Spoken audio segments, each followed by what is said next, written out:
दो स्थान पर नहीं।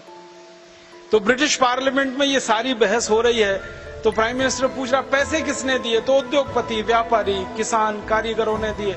तो प्राइम मिनिस्टर कहता है कि अब आगे से इस देश में शासन चलाना है तो एक व्यवस्था करो कि दोबारा कभी भारत के लोग क्रांतिकारियों को पैसे दे ना सकें, उनके हाथ में पैसे छोड़ो ही मत, ले लो, सब छीन लो उनसे।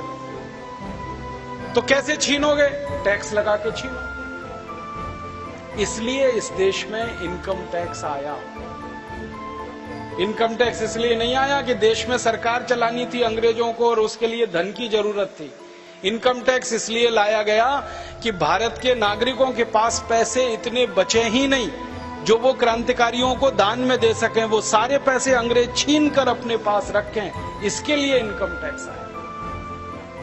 और इनकम टैक्स जब लगाया अंग्रेजों ने तो उसकी लिमिट जानते हैं क्या थी? 97%।